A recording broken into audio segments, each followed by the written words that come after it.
नमस्कार, मावळ 24 तासमध्ये आपलं सहर्ष स्वागत। मी महादेव वाघमारे।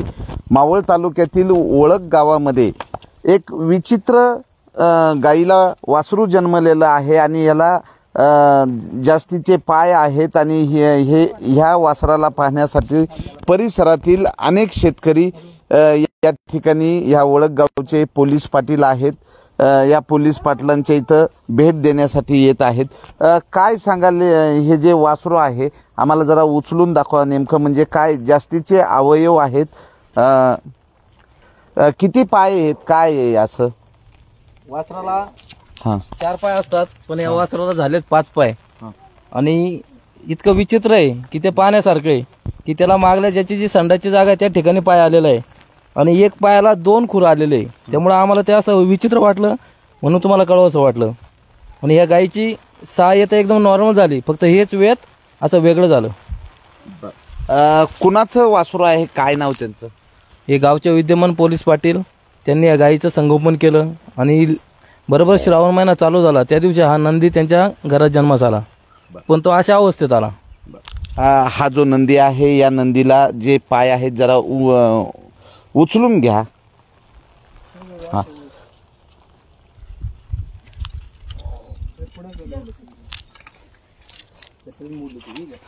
तर अशा पद्धतीनं हा विचित्र जन्माला आलेला हा जो नंदी आहे, या नंदीला पाहण्यासाठी पूर्ण मावळ तालुक्यातील अनेक शेतकरी या जाधव कुटुंबियांच्या घरी येऊन पाहत आहेत।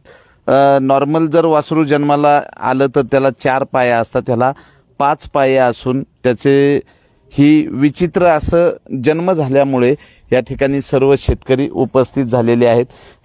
काय नाव तुमचं आणि काय सांगाल? बोल की। बरं, काय नाव आणि काय सांगाल या वासराविषयी? माझं नाव प्रतीक जाधव। हे शेतकरी आहेत। ती आपली गावरान गाय, ह्या गावरान गाई डोंगराला चरून येते आणि ती डोंगरातच होती जेव्हा तिला बाळ वासरू होणार होतं तेव्हा। ती संध्याकाळी 5 वाजता घरी आली, 5 वाजेनंतर 5:30ला ते वासरू झालं। मग त्यानंतर मग आम्हाला कळालं असं नाही का, वासराला 5 पाय आहेत, त्याची जी संडाची जागा आहे ती जागा नाही, सर्वांना समजलं। बरेचसे शेतकरी या विचित्र अशा जे नंदी जन्माला आलेला आहे या नंदीला पाहण्यासाठी येतात। काय तुम्हाला कसं वाटतं की प्रत्येक शेतकरी येऊन तुमच्या गायीचं आणि नंदीचं कौतुक करतो? आम्हाला असं वाटतं की या वासराचा नाही का म्हणजे जीव वाचला पाहिजे, ते आपल्या त्याच्यावर जीव लागलेला आहे माझा, ते चांगलं मोठं झालं पाहिजे आणि चांगलं झालं पाहिजे। काय नाव तुमचं? प्रतीक जाधव। बरं, काय सांगाल ह्या वासराविषयी, काय नाव? आत्तापर्यंत शेतकरी कुटुंबात असे जनावरं खूप पाळतात आहे, पण असं विचित्र जे वासरू जन्माला येणं हे एक जरा आश्चर्य वाटतं। आणि हे इतरल्या भागातल्या लोकांना कळलं ना की सर्व पाहण्यासाठी येतात ते। आतापर्यंत आपण साधू संत पहा ते गाडीमध्ये घेऊन 5 पाय, हे लोकांना विश्वास बसत नाही, पण आज खरोखर असं अक्षरशः आमच्या घरात हे जन्माला आलं। आज असं वाटतं की हे 5 पायाचं पण वासरू जन्माला येऊ शकतं, यातनं आम्हाला एक कळलंय। तर या ठिकाणचे जे पोलीस पाटील आहेत यांच्या घरामध्ये जे देशी गाय आहे आणि ह्या देशी गाईला हा नंदी याला 5 पाय आहेत आणि सध्या तो उभा राहण्याचा प्रयत्न करतोय, पण त्याच्या पायामध्ये ताकद नाही। तर हे शेतकरी पूर्ण क्षमतेने वैद्यकीय उपचार वगैरे करून त्याला उभं करून जगवण्यासाठी लक्ष देत आहेत। तर जरा ते तुमचा वासरू उचलून दाखवा, वर घ्या।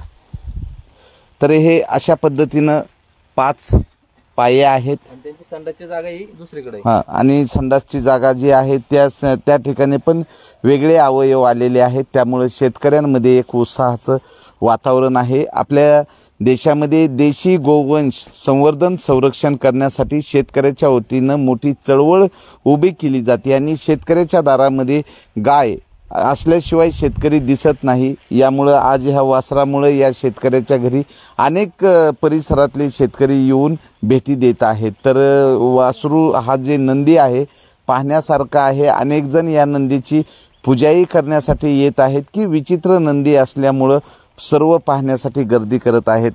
तर मावळ तालुक्यातील ओळख गावामध्ये या देशी गाईला झालेलं हे नंदी आहे। मावळ 24 तास प्रतिनिधी महादेव वाघमारे. धन्यवाद.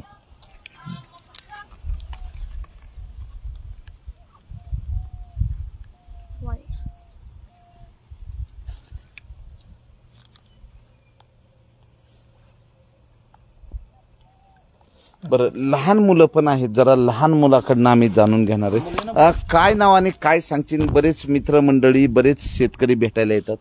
माझं नाव आर्यन जाधव आणि खरं पाहिलं तर ही गाय आमचीच असते आणि या गायीचं आम्ही पालनपोषण करतो, परंतु बरेच या गायीला वेत झालेत आणि त्याच्यामधून हे वेत आम्हाला पाहायला मिळते असं विचित्र प्रकारचं. आणि खऱ्या अर्थानं आमच्या बारीक पोरामध्ये नवल आहे की आजपर्यंत आम्ही अशा प्रकारचं गाय किंवा अशा प्रकारचं गोरं पाहिलं नव्हतं. बरं, तर बरीचशी लहान मुलं पण आहेत या ठिकाणी. या वासराला जन्म झाल्यापासून जसं कळलं की या वासराला 5 पाय आहेत आणि जे काही विचित्र असे अवयव आहेत, यामुळं अनेक शेतकरी कुटुंबातील व्यक्ती या ठिकाणी येत आहेत.